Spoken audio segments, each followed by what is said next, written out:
नमस्कार सोसाइटी वाले परिवार ने समस्तन को स्वागत। आज रही ट्रेनिंग बहुत जरूरी। आमे किछि मुख्य नियम विषय कथा हेबा जहां समस्तन को सफल हेबारे साहाय्य करिबो। आउ हां यहा केवल सफलता पाई नुहे बरं समस्तंकर सुरक्षा पाई मध्य आउ आम सोसाइटी गुडेकर सुरक्षा पाई भी। तेबे चालंतु आरंभ करिबो। आज आमे मोट 5टा मुख्य विषय जानिबा। प्रथमे आसुछि डिजिटल परिचय, तापरे कोनोसी सोसाइटी को केमिति जीवा आसीबा करिवे। 3 नंबर रे काम करिबा जागारे केमिति आचरण रहिबा दरकार। तापरे गाड़ी आउ पार्किंग रो नियम आउ सभा शेषरे आउ सबुठु जरूरी निजर दायित्व कोन से विषय रे। ए सबुगुडी को गुटी सुरक्षित आउ प्रोफेशनल परिवेश पाई निहाती दरकार। ठीक अछि, तेबे आसंतु आमर प्रथम पॉइंट को जीवा। डिजिटल परिचय एइटा कोन? एइटा होची निजर प्रोफेशनल प्रोफाइल। देखंतु जेतेबेले आपरे गोटे वेरीफाइड परिचय थाए सेतेबेले बासिंदा आउ सोसाइटी मैनेजमेंट रो विश्वास बढ़ी जाए आउ एइटा ही समस्तंक पाई गोटे सुरक्षिता माहौल तैयारी करे। तेबे प्रोफाइल एक्टिवेट करिबा पाई मुख्यतः 3टी सहज स्टेप अछि। प्रथम काम हैला केवाईसी डॉक्यूमेंट्स देबा। केवाईसी माने नो योर कस्टमर। एथि पाई आधार कार्ड, वोटर आईडी किंबा ड्राइविंग लाइसेंस चलिबो। द्वितीय रे पुलिस वेरिफिकेशन पाई सहयोग करिबाकू पड़िबो। आउ 3 नंबर रे निजरे गोटे सफा आउ नुआ फोटो अपलोड करिबाकू हेबो। मने रखंतु सुरक्षा पाई एही 3टी स्टेप निहाती आवश्यक। आउ गोटे बहुत जरूरी कथा, एइटा आईन सहित जड़ित।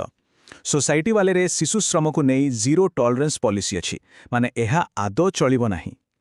भारतर आईन भी एहा ही कहे जे 14 वर्षरु कम बयसर काहाकू भी कामरे रखा जाई पारिबो नाही। जदि एही नियमर उल्लंघन हुए तेबे एहाकू बहुत गंभीरतार सह नियाजिबो। अच्छा, डिजिटल आईडी तो तैयारी होई गला। एबे आसंतु द्वितीय भाग को जीवा। एथिरे आमे देखिबा कि कोनोसी सोसाइटी भितर को केमिति जीवे आउ बाहरिबे। आपको ठीक भावे केमिति व्यवहार करिबा को हेबो जहा द्वारा सबु किछि सहज आउ सुरक्षित रहिबो से विषय रे जानिबा। देखंतु एंट्री करिबार प्रोसेस पूरा पूरी डिजिटल। ऐप रे थिबा क्यूआर कोड किंबा पासकोड देखाई भितर को जीवा को हेबो। हेले मन रखंतु जेउ घर को जाउछेंती सेही बासिंदा आगरु अप्रूव करिथिबा दरकार। तापरे काम सरीगला परे जेतेबेले बाहरिबे ऐप रे एग्जिट मार्क करिबा को आदौ भूलिबे नाही। आउ हां सुरक्षाकर्मी माने बैग चेक करि पारंती, एथिपाई सहयोग करिबा जरूरी।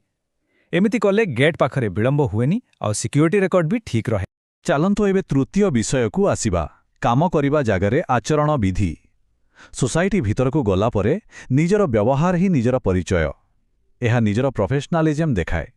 तेबे आसंतु देखिबा केउ केउ नियम मानिबाकू पड़िबो। गोटे सुरक्षित और सम्मानजनक परिवेश पाई किछि काम करिबा उपरे कड़ा कटकणा लगा जाइछि। आसंतु देखिबा सेगुड़िक कौन? ए नियमगुड़िक बहुत सीधा सड़क। जेमितिकी सोसाइटीर कमन एरिया माने बगीचा, क्लब हाउस किंबा पार्किंग रे बिना कारण रे बुलाबुली करिबा मना। कहा सह भी खराब भाषा कथा हेबा किंबा आक्रमणात्मक व्यवहार करिबा चलिबा नाही। आउ गोटे कथा, दिन 2 रु 4 एइटा नीरवता समय। सेतेबेले जोर रे पाटितुण्य करिबा मना। एहा छड़ा एणेतेणे छेप पकाइबा किंबा कोनोसी प्रकारर तमाखु, मद बा ड्रग्स सेवन करिबा संपूर्ण निषेध। मने रखंतु एसबु नियम भांगिले जरिमाना लागि पारे, एपरिकी प्लाटफर्म रु ब्लैकलिस्ट मध्य करा जाई पारे। एबे गोटे अति संवेदनशील आउ गुरुत्वपूर्ण कथा उपरे ध्यान दबा। कोनोसी भी प्रकारर हैरान बा निर्यातन को आदम बर्दाश्त करा जिवो नाही। एहा एक बड़ अपराध आउ एहा विरुद्धरे बीएनएस माने भारतीय न्याय संहिता आउ पॉश एक्ट अनुसारे कठोररु कठोर कार्यानुष्ठान नियाजिबो। आसंतु एबे आमर चतुर्थ विषय माने गाड़ी आउ पार्किंग नियम विषय रे जानिबा। जो माने काम पाई गाड़ी व्यवहार करंती सेमानंक पाई एहा बहुत जरूरी, कारण एहा सोसाइटी रे रहुथुबा पिला आउ वयस्क लोकमानंकर सुरक्षा सहित जोड़ित। सबुठु प्रथम आउ जरूरी नियम, सोसाइटी भितरे गाड़ी चलाइबार सर्वाधिक बेग होउची घंटा को मात्र 10 किलोमीटर। एही धीर गति दुर्घटना को रोकिबा पाई रखा जाइची, तेणु एहाकू सबुबेले मानि चलिबाकू हेबो। एबे पार्किंग कथा, एथि प्रति भी टिके ध्यान देबा जरूरी। सबु सर्विस प्रोवाइडरन को निज गाड़ी केवल विजिटर पार्किंग जोन रे ही पार्क करबाकू पड़िबो। कोनोसी बासिंदा को पाई थिबा जगह गाड़ी पार्क करबा नियम विरुद्ध अटे एवं एहा द्वारा असुविधा मध्य होई पारे। अच्छा, एबे आमे हमर शेष आउ सबुठु गुरुत्वपूर्ण विभाग को आसीछे। एहा उपरे दया करी पूरा ध्यान दियंतु, कारण एथिरे निजर आईनगत आउ आर्थिक दायित्व विषय रे कुहा जाइछि। तेबे सबुठु प्रथमे एहा बुझिबाकू हेबो जे सोसाइटी वालेर प्रकृत भूमिका कौन। देखंतु सोसाइटी वाले हेउछि केवल एक टेक्नोलोजी प्लाटफर्म। एहार काम हैला आप जरिया रे सेवा प्रदानकारी को बासिंदांक सहित जोड़िबा। बस एतिकी। एहार अर्थ कौन? ଏହାର ଅର୍ଥ ହେଲା ଆମେ ଏକ ଟେକ୍ନୋଲୋଜିକାଲ ଇଣ୍ଟରମିଡିଏରୀ, ମାନେ ଆମେ କେବଳ ଦୁଇ ପକ୍ଷକୁ ଅର୍ଥାତ୍ ସେବା ପ୍ରଦାନକାରୀ ଆଉ ବାସିନ୍ଦାଙ୍କୁ ଯୋଡ଼ୁଛୁ। ଏକଥା ସ୍ପଷ୍ଟ ଭାବେ ମନେ ରଖିବା ଦରକାର ଯେ ସୋସାଇଟି ବାଲେ କାହାରି ନିଯୁକ୍ତିଦାତା, ଏଜେଣ୍ଟ କିମ୍ବା ସୁପରଭାଇଜର ନୁହେଁ। ସମସ୍ତେ ଏଠାରେ ଜଣେ ଜଣେ ସ୍ୱାଧୀନ ସେବା ପ୍ରଦାନକାରୀ ଭାବେ କାମ କରନ୍ତି। ତେବେ କାହାର ଦାୟିତ୍ୱ କ'ଣ ତାହା ସ୍ପଷ୍ଟ ହେବା ଦରକାର। ନିଜ କାମ ପାଇଁ ନିଜେ ସମ୍ପୂର୍ଣ୍ଣ ଦାୟୀ। ଯେମିତିକି କାମ କରିବା ବେଳେ କୌଣସି ସମ୍ପତ୍ତିର କ୍ଷତି ହେଲେ, କୌଣସି ଜିନିଷ ଚୋରି ବା ହଜିଗଲେ, କିମ୍ବା ନିଜ ଦ୍ୱାରା କାହାକୁ ଆଘାତ ଲାଗିଲେ, ଏପରିକି ପେମେଣ୍ଟ କିମ୍ବା କାମକୁ ନେଇ କିଛି ବିବାଦ ହେଲେ, ଏ ସବୁର ଦାୟିତ୍ୱ ସେବା ପ୍ରଦାନକାରୀଙ୍କର।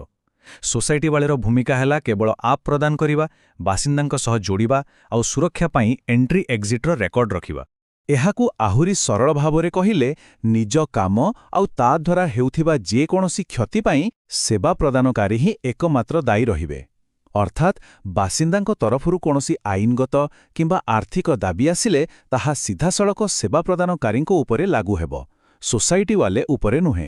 ଶେଷରେ ଗୋଟେ କଥା ସ୍ପଷ୍ଟ ଭାବେ ମନେ ରଖିବା ଦରକାର।